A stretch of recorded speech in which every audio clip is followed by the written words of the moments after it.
And it's not his fault he dropped the ball, but he got hurt. And does that mean they'll do the same thing with Seth Rollins? Will he come back and... He won't come back at the Rumble. No, he won't come back at the Rumble. But when he does come back, will he get lost in the shuffle as well? I don't think so.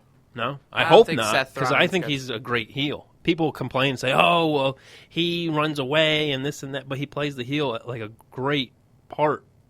He does it so well that it makes you hate him, and that's what you want as a heel. You want to hate the guy and can't stand him when he comes out, and you want to boo him. And I think he's doing one hell of a job. But I'm only one person. That's only one opinion right there. You have people who are in the wrestling world and all these people online, they're always complaining about this, they're complaining about that, this and that. Then don't watch it then if you complain so much.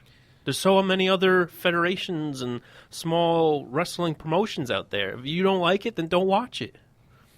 I get tired of going on these websites and seeing people, oh, well, this person did this, and the WWE did this, and it's stupid. I mean, we all know why they're doing it. They have no more competition. There's no big, heavy competitor up their butts. Also, the WWE Network is $10. That's true. So ever since the pay-per-views go on there, I feel like they've been kind of a little bit watered down. They end early now. They end early, and they're kind of watered down. I mean, like we've said before, the prediction, everything's so predictable on the pay-per-views. I think the last pay-per-view that wasn't predictable was WrestleMania, when Seth Rollins cashed in and won the title. But when you have no competition, you're turning around looking at your back, and you got TNA and Ring of Honor all the way down. There's no way they're catching up. There's no point for them to really put on a really expensive, crazy show. Plus, your target is kids now. It's the whole PG.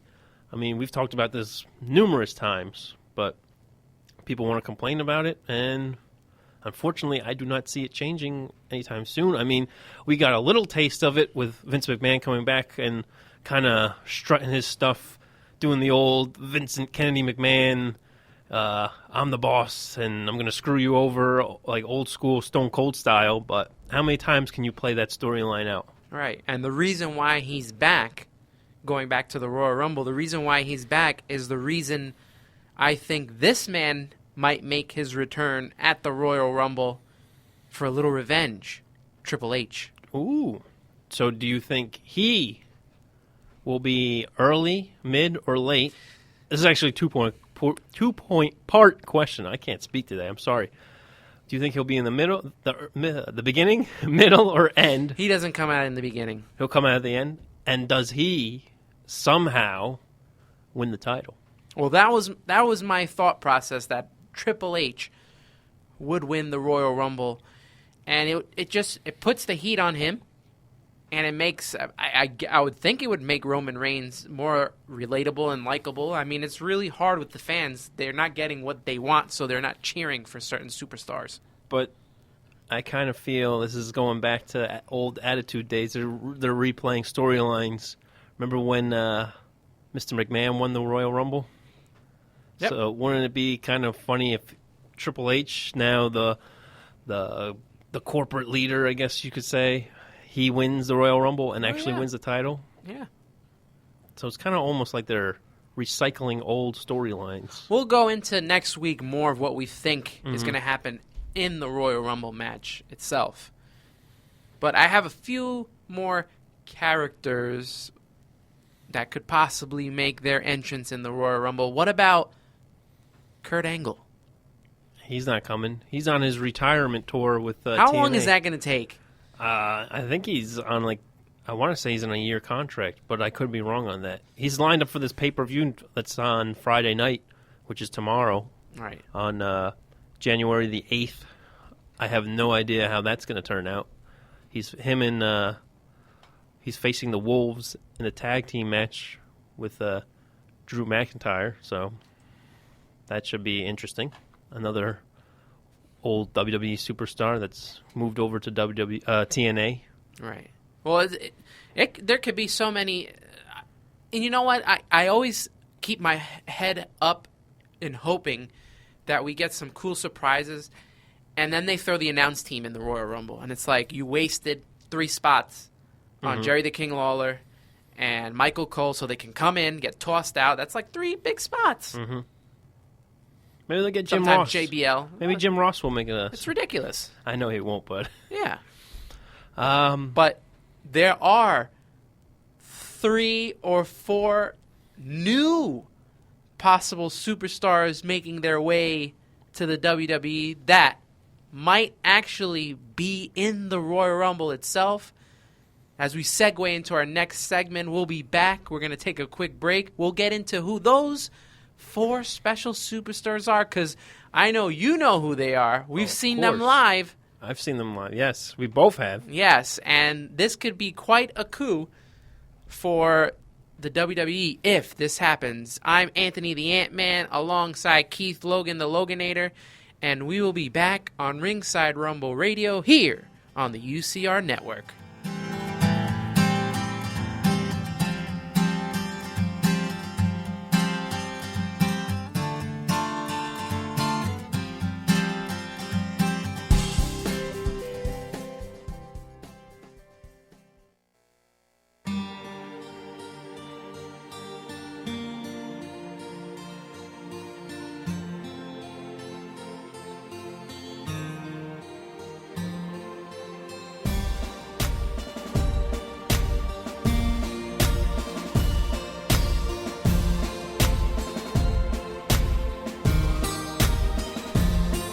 Anthony Rivera, the Ant-Man, alongside Keith Logan, the Loganator. You're listening to Ringside Rumble Radio here on the UCR Network, Unified Championship Radio. Woo! And that's right, woo!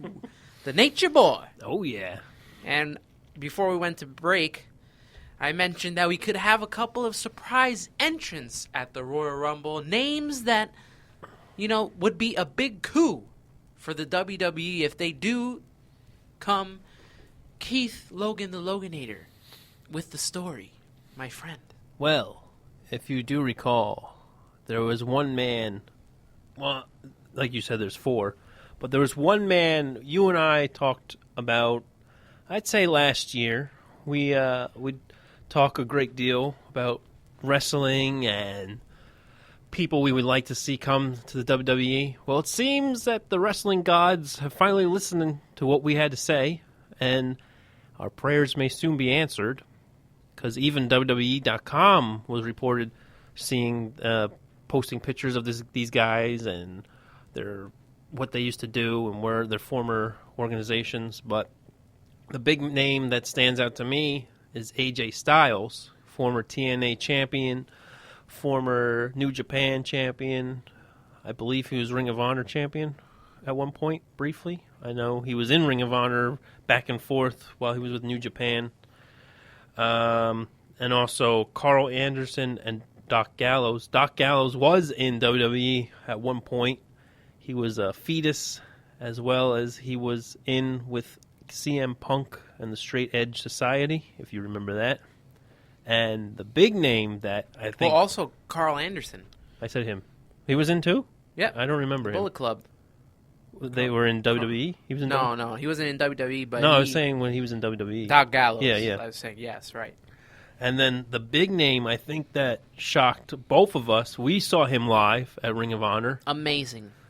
Let me ask you something. I left you a link on Facebook. I started watching it. I have to finish it tonight. Dude, for real, had to be the greatest match I saw this year between AJ Styles and Nakamura. Mm-hmm. And tell everybody who this yes. is Nakamura. Oh, the king. I was leaving you to build it up. The king of strong style wrestling. Unbelievable. Tonight, when you go home, you finish that match, because I could have swore that Nakamura killed AJ Styles with his knees, because that's his main. He does the Daniel Bryan knees, but to another level. Mm-hmm. But he also is the big name coming to the WWE. It's hard for me to say big name because we know him. Independent wrestlers know him. He's huge in Japan. Mm-hmm. But once you come to the WWE, It's like these fans are programmed. Well, that's what they think. The WWE, that's it. Backstage, or the officials want you to program yourself to not know who these guys are and just restart their career. But it doesn't work that way. That's why Samoa Joe is Samoa Joe. But here's the thing. I don't even think they should have announced that they signed them. Remember when they used to bring guys in? And it's still not official at this point. It's not official, but do you remember when Chris Jericho came to WWE? Nobody knew he was really coming. I mean, it was talked about, but nobody knew he was... It doesn't work that way no more. I know, because you don't have the other promotion. It's a social media era. Remember now. when Benoit and Guerrero and Dean Malenko and Saturn that one night on Raw, they debuted? Everybody, they lost their mind. Their minds blew. Right, but back then, did we have Twitter and Instagram and social media, and was the internet as prevalent as it is now? That's true. As it was back then. But I want to know how people are getting this information. Well, when all four of those guys go to New Japan and ask out of their contracts, something's got to be up, and the questions start to come out.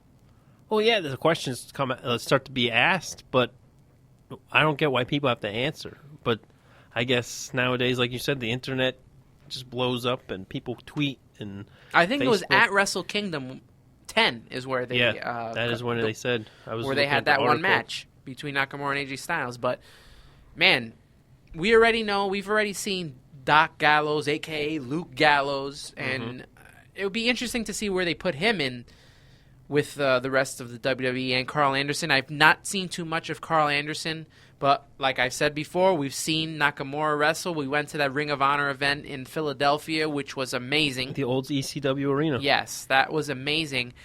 And like you mentioned earlier, I've said this for the longest time. The number one guy that I've always wanted to see come to the WWE was always AJ Styles. Just his style. I mean, and his persona and even his promos. Imagine a match between AJ Styles and Sami Zayn, or AJ Styles and Neville. But the only thing I'm worried about is either A, they give him some ridiculous gimmick. He can't be. He has to be AJ Styles. I know. Or B, they limit him on his wrestling moves and say, you can't do this move, you can't do that move. Because, like the Styles Clash? I love that move. Yeah. Because, let's be real. We've both been to Ring of Honor down at the ECW arena. And if you've never been there, I suggest, and you're a wrestling fan, you need to go down there and just experience the atmosphere. It's totally different from a WWE event, or you went to a few WCW events. I'm sure it's a bit different than that. And even TNA. I don't know if anybody goes to TNA events. I have not, but I can't really bash it. If you want to go, by all means, go. But just that atmosphere, it's just a different atmosphere. It's like almost anything goes type of deal, and it's actually wrestling. There's not constantly guys coming out and running their mouths on the microphone. How many times do we see people on the microphone? I think 3 out of, we had 4 tapings of our shows. Everything else was just pure wrestling. Jumping off the ropes, going back and forth. There were so many ooh and ah moments at Ring of Honor. And pops, people were screaming and chanting. People were just randomly chanting, if you remember. Like, I know they do that randomly in WWE, but it's a smaller venue, and it's just, words can't even describe how The only bad thing about it is it's not live. Like, what we went to go see was like at least 4 pre-taped episodes that were played a month or 2 later. That's the only bad thing about it. Quickly, I want to say one thing to you and the fans out there. When they were still on Destination America, there was one episode of Ring of Honor that was there, and I had it on, and I saw you and myself in the background, so we were on TV. That's great. That is absolutely great. But yeah, it's hard to get into those things when they're not live. That's why, how many people watch SmackDown? It's not live. Many, no. You can find out the results. Mm-hmm. That's the same with TNA. We'll get into that later because there's something that really grinds my gears about TNA. TNA is about, 2 or 3 months in advance? I mean, the Dudley Boys one day are on there, and then they're on Raw. So what are we watching? Well, we'll get into that because I did watch the debut of TNA on Pop TV the other night, and I'll give you my little report.